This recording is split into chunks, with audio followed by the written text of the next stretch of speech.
So as we all know, the Hulk is a raw embodiment of anger, power, and might, a combination that makes him one of the most formidable characters in the Marvel Universe. But he's not unbeatable, as many have proved throughout his time in the comics and indeed in films. So let's take a look at some of them today. As I'm Jules, this is WhatCulture.com, and these are 10 different ways that you can actually defeat the Hulk. Number 10. The Power Cosmic. There are precious few comic book characters the Hulk has failed to knock out, but one that he tends to struggle with is the Silver Surfer. The pair memorably crossed paths in Tales to Astonish number 92 and 93, a story which saw the Green Goliath attempt to hitch a ride into outer space on the Silver Surfer's board to flee from his earthly pursuers, led, as usual, by General Ross. The Surfer wasn't overly keen on the idea of a potential Hulk rampage in the cosmos and declined to be his Silver chauffeur, a disagreement that soon turned violent when Banner's alter ego reacted the only way it knew how, which is angrily. Even without calling upon his godly abilities, the Surfer was capable of putting the Hulk on his backside, which he did without breaking a sweat by hurling his bloody board at him. When the not-so-jolly green giant refused to stay down, Rad used the Power Cosmic to send his opponent into unconsciousness, becoming one of the few heroes to make taking down the Hulk look relatively easy. Number 9. Stark Industries Tech. There have been numerous attempts to cure Bruce Banner of his anger issues in the past, but most of them have succeeded only in triggering another Hulk rampage. This was indeed the case of Iron Man number 132, when Tony Stark exposed his science bro to chemicals, forcing the billionaire playboy to don his famous armor as a plan B. This was 1980, long before the Hulkbuster suit was a thing, but Iron Man's eventual victory proved that Stark Industries Tech definitely belongs on the list of Hulk banes. After failing to stop the Hulk by drowning him and garroting him with a length of chain, Stark took down the Green Behemoth by channeling all of his armor's remaining power into one earth-shattering punch. The result was a total knockout for both the Hulk and the Iron Man suit that Stark was wearing at the time. It's a good job that he had a dozen more back home, right? Number 8. Divine Lightning. Considering Bruce Banner and Thor are supposed to be buddies, they've definitely come to blows on a confounding number of occasions, and there's little to separate them when their head-to-head record is scrutinized. Sometimes the Hulk comes off worst, other times it's the Thunder God, but both are usually worse for wear by the end of the scrap. One thing that can be gleaned from their encounters is that Thor's Divine Lightning has proven effective at stopping the Hulk in his tracks. In 2001's The Incredible Hulk Annual, a sneak elemental attack to the back of the head was enough to put Banner's monstrous ego out cold. Of course, he later wakes up and beats Thor to a pulp, but the point still stands. Number 7. Adamantium. Wolverine vs. the Hulk is one of the greatest showdowns in Marvel Comics history, which is no doubt why writers continue to pit them against one another. Now, the Green Behemoth may have raw strength and power on his side, but Wolverine's adamantium claws really do level the playing field. The unbreakable metal is robust enough to cut through the hide of some of the toughest comic book cookies, including Luke Cage, The Thing, and indeed the Hulk. Wolverine has been known to hack, slash, gouge, and stab his longtime rival something rotten in the past, but has rarely beaten him outside of the what-if scenarios. That said, there are times where he definitely could have killed him. During their battle in The Incredible Hulk number 181, Banner was fortunate the pair eventually joined forces to take down the mutual foe of the Wendigo, because Logan basically had him on the ropes. Wolverine isn't the only adamantium-enhanced character in the Marvel Universe. Another is Speed Freak, and he's also had some success in mutilating the Hulk, only for Banner's rapid healing abilities to save his hide. Number 6. Dr. Doom's NeuroRay. Bruce Banner has got a lot of Hulks on his back, one being Joe Fixit, a grey-skinned, more intelligent version of the classic Green incarnation. When this personality emerged in Fantastic Four number 320, he proved no match for the infinite resourcefulness of Dr. Victor Von Doom. The pair did battle against a desert backdrop, and while Doom's armor and weaponry allowed him to hold his own for a while, the metal-faced Latverian knew that he'd have to get creative in order to win this particular fight. The Doctor used a NeuroRay to incapacitate his foe, taking control of his movement until he was completely subdued,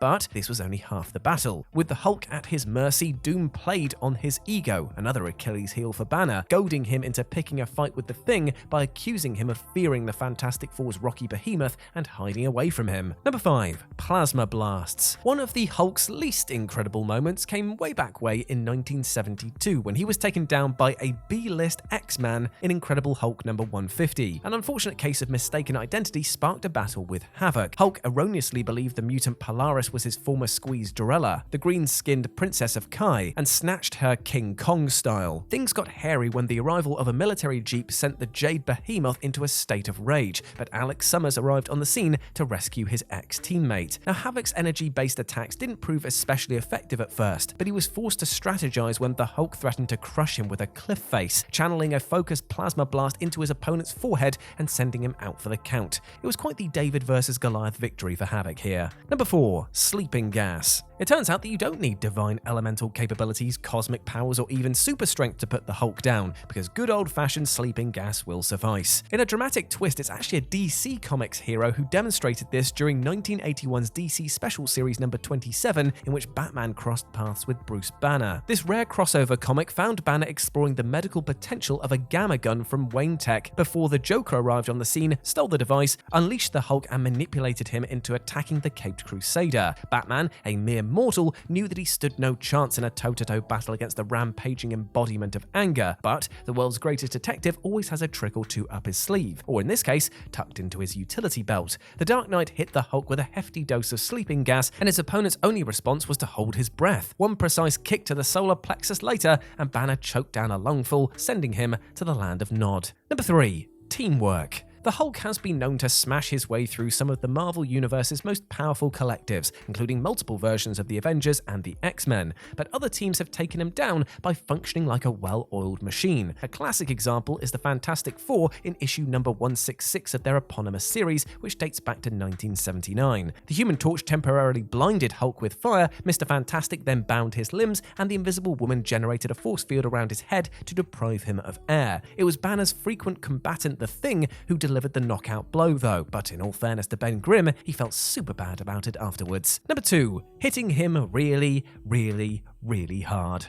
Contrary to popular belief, it is actually possible to defeat the Hulk through brute strength alone. You just have to hit him really, really hard. There aren't too many characters in the Marvel Universe capable of mustering this kind of force, but they do exist, and there are also a few in the world of DC Comics as well. In the 1996 crossover event DC vs. Marvel, Superman proved a match for the Hulk throughout their slugfest, and took him out by landing an almighty punch after weakening him with a dose of heat vision. Back to the Marvel world though, and the Thing has always been enough of a heavy hitter to topple the Tower of Green Chaos, although their scraps can go either way. Moreover, X-Men villain the Juggernaut has also served Banner with a beatdown or two in the past, notably in 1993's Incredible Hulk number 402 when he choked the Hulk into unconsciousness during a jungle showdown. And number 1, taking out Banner before he's able to change. Now obviously the Hulk is most vulnerable in Bruce Banner form, but an attack on the mild-mannered scientist usually sends him spiraling into the Green Goliath mode. Hulk has been known to parry or shrug off anything that's thrown at his alter ego, but Marvel characters with lightning-fast reflexes can beat this defense mechanism. Hawkeye proved enough of a sharpshooter to hit Banner with an arrow to the head before he could transform in Civil War II. But before you go gunning for Clint Barton, it's important to note that he was acting on Bruce's instructions. Long story short, Ulysses experienced a prophetic vision indicating the Hulk was destined to kill the rest of the Avengers. Upon learning this, Banner ordered Barton to neutralize him if there was ever a hint of him turning again. A flash of green appeared in Bruce's eyes, and Hawk begrudgingly hit him with an arrow. He spent the rest of the storyline on trial for murder, but was later acquitted. But you know what? He probably would have gotten off with this charge sooner if his lawyer had just played the "nobody actually stays dead in comics" card. Because you know what?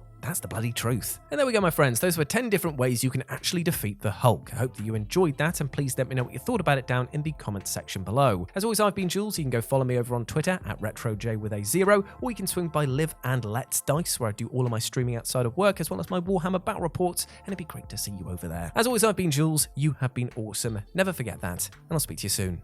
Bye.